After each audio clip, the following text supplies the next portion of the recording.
Hello नमस्कार. मी प्राजक्ता तुम्हा सर्वांचं पुन्हा एकदा आपल्या किचन हॅकच्या या व्हिडिओमध्ये खूप सारं स्वागत करते. आपल्या घरात एवढे चांदीचे दागिने असतात की आपल्याला नेहमी काय ते पॉलिश करून यावं, पैसे खर्च करावं याला खूप जीवावर येऊन जातं. मग अशा वेळेस आपण त्या काळ्या झालेल्या चेनी घालत असतो, पण त्या दिसायला खूपच वाईट दिसतात. सो अशा वेळेस आपल्या घरी ना हे असं कोलगेटचं पावडर आणून नेहमी ठेवायचं. हे एकदा का पावडर आणून ठेवलं तर आपल्या घरामध्ये चांदीचे जे काही दागिने असतील ते तर साफ होतीलच, पण बऱ्याच जणांच्या घरी चांदीचे प्लेट, चमचा, वाटी हे सगळं काही असतं. त्यामुळे ते सुद्धा तुम्ही याने साफ करू शकता. तर जेवढे चांदीचे ज्वेलरी तुमच्याकडे आहे त्या चांदीच्या ज्वेलरीवरती तुम्हाला या पद्धतीने ही पावडर टाकायची आहे. आता कोलगेटची पावडर तुमच्याकडे नसेल तर इकडे तुम्ही कोलगेट जे व्हाईटवालं कोलगेट असतं ना त्याचा यूज करू शकता. आणि त्यानंतर आपल्याला जुना टूथब्रश इकडे घ्यायचा आहे आणि थोडा तो ओलसर करून घ्यायचा आहे आणि घासायचा आहे. आता लक्षात घ्या, जर तुमच्या गळ्यातली चेन असेल किंवा मग पायातली अशा पद्धतीची चेन असेल तर यावरती ना बारीक बारीक डिझाईन केलेली असते. त्या डिझाईन मध्ये खूप जास्त मळ असतो, त्यामुळे याला 5 ते 10 मिनिटं तुम्हाला हलक्या हाताने घासून घ्यायचं आहे. ही स्टेप तुम्हाला हळूवाररित्या फॉलो करून घ्यायची आहे. आणि जेव्हा तुम्ही हे करणार आणि तुम्हाला असं वाटलं हे व्यवस्थित निघलं नाही तर पुन्हा पावडर घ्यायची आहे आणि पुन्हा घासायचे. फक्त थोडासा टाइम द्यायचा आहे म्हणजे काय होतं, हे व्यवस्थितरित्या साफ होतं. बाकी कॉइन्स वगैरे असतील किंवा प्लेट वगैरे त्यांना जास्त घासायची गरज पडत नाही, पण ज्या ज्वेलरीवरती थोडी छोटी डिझाईन आहे ती क्लीन करायला थोडासा उशीर लागतो. सो या पद्धतीने तुम्ही बघू शकता मी हे छान पद्धतीने क्लीन केलेलं आहे. तुम्हाला याच्यामध्ये व्यवस्थित दिसत नाहीये, पण हे ओला आहे. जेव्हा हे कोरडं होतं हे व्यवस्थितरित्या क्लीन निघतं आणि तुम्ही बघू शकता रिझल्ट अगदी तुमच्या समोर आहे. तर फक्त कोलगेट किंवा कोलगेटची पावडर वापरून तुम्ही तुमच्या घरातील चांदीचे जे काही दागिने आहेत ते सुद्धा साफ करू शकता आणि चांदीचे जे काही तुमच्याकडे भांडे आहेत ते सुद्धा व्यवस्थित क्लीन करून घेऊ शकता. चला मंडळी, पुढची टिप बघूया. आपल्याकडे आता एवढे सगळे कपडे होतात की आपलं कपाट सुद्धा म्हणतं आता बस झालं आणि खरंच आपल्याकडे जागा उरत नाही. मग अशा वेळेस तुमच्याकडे जीन्स भरपूर असतील तर जीन्सची घडी कशी करायची चला ते आज या व्हिडिओमध्ये मी सांगणार आहे. तर 2 ते 3 पद्धती तुमच्यासोबत शेअर करणार आहे. ही जी मी जीन्स वापरत आहे ना ती प्रेस केलेली नाहीये, त्यामुळे तुम्हाला थोडं एवढं परफेक्ट कळणार नाही. तर आधी बटन लावून घेतल्यानंतर आपण उलट्या साईडने केलं. तुम्ही माझा आवाज ऐकण्यापेक्षा जर व्हिडिओ व्यवस्थित बघितला तर तुम्हाला हे व्यवस्थित समजून येईल बघा. सो या पद्धतीने तुम्हाला फोल्ड करून घ्यायचं आहे दोन्ही साईडनी आणि त्यानंतर तुम्हाला यावर एकावरती एक अशा पद्धतीने ठेवायचं आहे. आता हे जे तुम्हाला स्पेस मी दाखवते इथे तुम्हाला काही टी शर्ट किंवा टॉप ठेवायचे असेल ते तुम्ही ठेवू शकता. त्यानंतर असं फोल्ड करून तुम्ही या पद्धतीने फोल्ड करू शकता. सो ही एक पद्धत झाली. या पद्धतीने तुम्ही एकाच पद्धतीने जर सगळ्या जीन्स ठेवल्या एका ठिकाणी तर त्या व्यवस्थित ऑर्गनाइज राहतात. त्यानंतर या पद्धतीने सुद्धा तुम्ही फोल्ड करू शकता. इथेच क्रॉस करून या पद्धतीने एकावरती एक किंवा वरची जी काही बाजू आहे ती आपल्याला फोल्ड करून आपण अशा पद्धतीने घेऊ शकतो आणि जिथे वरच्या बाजूने स्पेस आहे तिथे तुम्ही सगळे टॉप्स वगैरे ठेवू शकता. त्यानंतर तुम्हाला काय करायचं आहे तर या पद्धतीने एकावरती एक फोल्ड करून या पद्धतीने असं सुद्धा सिक्युअरली तुम्ही करू शकता. तुम्हाला जी पद्धत सोपी वाटली ती पद्धत तुम्ही इकडे फॉलो करू शकता. मी तुम्हाला 2 ते 3 पद्धती सांगितल्या आहेत आणि पहिल्यांदा जर हा व्हिडिओ तुम्ही बघत असाल तर पटकन लाईक करा, फॉलो करा आणि बेल आयकॉन नक्की ऑल करा आणि हो सबस्क्राईब करायचं बिलकुल विसरू नका. तर आय होप मंडळी तुम्हाला या सगळ्या पद्धती खूप आवडल्या असेल. चला आता पुढची टिप बघूयात.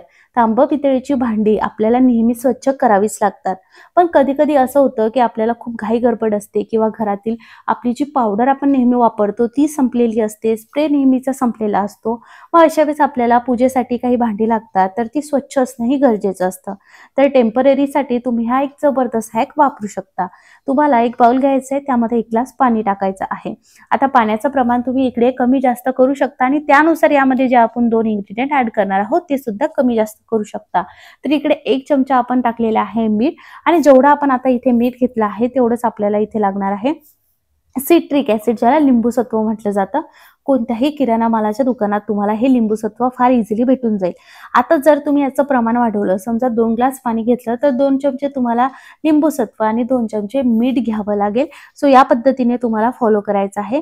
व्यवस्थित वितळवून घ्यायचं आहे. सिट्रिक ऍसिड तुम्हाला 2 फॉर्म मध्ये मिळते, एक साखर सारखं आणि एक पावडर सारखं. जे भेटलं ते तुम्ही यूज करू शकता. व्यवस्थित मिक्स झाल्यानंतर हे जे लिक्विड सोल्युशन आहे हे एका स्प्रे बॉटल मध्ये सुद्धा तुम्ही भरून ठेवू शकता.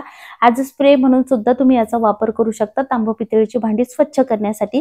किंवा असं मोठंसं भांडं घ्यायचं, त्यामध्ये हे असं लिक्विड टाकायचं आणि तुमची तांब पितळीची भांडी ही व्यवस्थित साफ करून घ्यायची. आता जेव्हाही तुम्ही अशी तांब पितळीची भांडी साफ करणार आहात तेव्हा यामध्ये तुम्ही अजून छान रिझल्ट येण्यासाठी 1 ते 2 लिंबाचा रस सुद्धा ऍड करू शकता. व्हिनेगर सुद्धा टाकू शकता, पण जर आपण यामध्ये व्हिनेगर वापरलं तर मग ही भांडी ना अगदी पटकन सुद्धा साफ होतील, पण पटकन सुद्धा घाण होतील. सो त्या गोष्टीची तुम्हाला काळजी घ्यायची आहे. व्हिनेगरचा वापर इकडे तुम्हाला जर खूप घाई गडबड असेल तरच करायचं, ऐनवेळी करायचा नाही, किंवा केला तर फार कमी करायचा आहे. एक पूर्ण लिंबाचा रस टाकला तर थोडंसं व्हिनेगर तुम्ही इकडे घेऊ शकता. त्यानंतर असं नसेल करायचं तर या पद्धतीने सुद्धा तुम्ही फक्त ते लिक्विड तांबं पितळेच्या भांड्यावरती जरी टाकलं तरीही चालणार आहे. म्हणजे तुमचे भांडे हे व्यवस्थित स्वच्छ होतात. किंवा सरळ तिसरा उपाय म्हणजे तुम्ही घासणी घेऊन घासणीने सुद्धा घासू शकता. तुम्हाला हात खराब करायचा नसेल तर तुम्ही फक्त ही ट्रिक सुद्धा वापरू शकता. सो आय होप मंडळी तुम्हाला या तांबं पितळेची भांड्याची ही ट्रिक आवडली असणार. चला मंडळी आपण पुढची टिप बघूयात, पण त्याआधी तुम्ही जर आपल्या या व्हिडिओला हाईप केलं नसेल तर नक्की हाईप करा. इकडे मी जो काही तवा आहे तो व्यवस्थित गरम करून घेतलाय. आधी तवा हा कडकडीत गरम करून घ्यायचा, त्यानंतर त्यामध्ये विलायची टाकायची आहे. जेव्हा आपण विलायची टाकतो तेव्हा फ्लेम एकदम लो ठेवायची आहे. विलायची टाकल्यानंतर आपल्याला फक्त मिनिट दीड मिनिट हे असं फक्त असं हलकसं हे करून घ्यायचंय, यावरती रोस्ट करून घ्यायचंय. पूर्ण भाजत बसायचं नाही. जर भाजत बसलो तर विलायचीचा जो काही पूर्ण स्मेल आहे तो पूर्ण नाहीसा होईल, त्याची टेस्ट सुद्धा बदलेल. आपल्याला हे असं का करायचंय, कारण खूप दिवस आल्यानंतर याचे साल जे आहे ते पूर्ण असे सॉफ्ट होऊन जातात, नरम पडतात. त्यामुळे आपण ही स्टेप फॉलो करतोय. नाहीतर आपल्याला बाकी याचं काहीच करायची गरज नाही, डायरेक्टली आणून आपण हे करू शकतो. पण जर आपण तसंच जर ते करायला गेलं तर मिक्सरच्या भांड्यामध्ये ते बारीक होणार नाही. त्यामुळे आपल्याला ही स्टेप फॉलो करायची आहे. आता बघा मी गॅस बंद केलाय. आता हे पूर्ण आपल्याला थंड होऊ द्यायचं आहे, किंवा ऍटलिस्ट कोमस तरी तुम्हाला होऊ द्यायचं आहे. त्यानंतर मिक्सरच्या भांड्यात हे ट्रान्सफर करायचंय. बरेच जण विलायचीची पावडर करण्यासाठी साखरचा वापर करतात, पण साखरचा वापर न करता या पद्धतीने तुम्ही करून बघा. तुम्हाला खरंच विलायचीची पावडर एकदम जबरदस्तरित्या घरच्या घरी तयार होईल. आता जेव्हा आपण विलायची यामध्ये टाकतो तेव्हा तुम्हाला यामध्ये ऍडिशनल काहीच टाकायचं नाही, आणि आता छान व्यवस्थितरित्या पूर्ण याची पावडर करून घ्यायची आहे. जेव्हा आपण याला थंड होऊ देतो तर याचे साल जे आहे ते व्यवस्थितरित्या थंड झाल्यानंतर छान असे कडक होतात, आणि जेव्हा आपण हे मिक्सरच्या भांड्यात फिरवतो तेव्हा ते व्यवस्थित त्याची पूड सुद्धा होते. सो या पद्धतीने तुम्ही विलायचीची पावडर घरच्या घरी करू शकता. म्हणजे काय होतं तर विलायचीचे जे काही सालं आहेत त्याचा सुद्धा आपण घरच्या घरी वापर सुद्धा करतोय, आणि आपले फुकटचे पैसे सुद्धा जात नाही, आणि विलायची पावडरची क्वांटिटी सुद्धा वाढते. जेव्हा तुम्ही हे कंटेनरमध्ये भरता तर कंटेनरमध्ये भरत असताना हे गरमच पावडर असते, त्यामुळे लगेच याला जे आहे बिलकुल आपल्याला झाकण लावून घ्यायचं नाही. जर लगेच आपण याला झाकण लावलं तर याची जी आहे वाफ तयार होईल, आणि तुमची विलायची पावडर पटकन खराब होईल, त्याचा स्मेल सुद्धा जाईल. आणि हे याचा स्मेल असा आणि असाच राहण्यासाठी तुम्ही हे फ्रीजमध्ये सुद्धा ठेवू शकता. पण खरं तर विलायची पावडर काही व्यवस्थितरित्या आपण वरती ठेवली तर काही घाण वगैरे होत नाही, तेव्हा त्याला किड्या जाळी काहीच लागत नाही. सो तुम्ही सुद्धा तुमच्या घरी घरच्या घरी या पद्धतीने विलायचीची पावडर नक्की तयार करून बघा, आणि मला कमेंटमध्ये नक्की सांगा की तुम्ही अशा पद्धतीने कधी विलायचीची पावडर केली का. माझी तर आता महिना 2 महिन्याची विलायची पावडरचा स्टॉक तर रेडी झालाय. सो तुम्ही सुद्धा नक्की करा. आणि हो, सणवार तर झालेली आहेत, पण आता न्यू इयर ख्रिसमस चालू होणार आहे, त्यामुळे ही प्रिपरेशन तर बनतेच. चला मंडळी पुढची टिप बघूया. आपल्याला काय करायचंय, बटाटा घ्यायचा आहे, आणि हा बटाटा 2 ते 3 तासासाठी फ्रीजमध्ये ठेवायचा आहे. फ्रीजमध्ये का ठेवायचा हे तुम्हाला समोर सांगणार आहे. याचं साल तुम्हाला पूर्ण काढून घ्यायचंय, कारण सालवरती माती असते म्हणून. त्यानंतर त्याचे असे भाग करून घ्यायचे आहेत आपल्याला, कारण हा आता पूर्ण थंड आहे, तर हा आपल्याला आता पटकनचा मिक्सरच्या भांड्यात टाकून काढून घ्यायचा. आता मी का थंड करून घेतला, कारण मग आपल्याला ऍडिशनल यामध्ये पाणी वगैरे टाकायचं काम पडलं नाही, आणि छान असं आपलं जी काही बटाट्याची पेस्ट आहे ती तयार झालेली आहे. त्यामुळे आपल्याला ना एक्स्ट्रा पाणी टाकायची गरज पडली, ना काही, ना गुलाबजलचा वापर सुद्धा करायचा पडला. तर या पद्धतीने पूर्ण आपल्याला काही याचा रस वगैरे वेगळा काढायचा नाही. एका बाउलमध्ये आपल्याला हे ट्रान्सफर करून घ्यायचे आहे या पद्धतीने.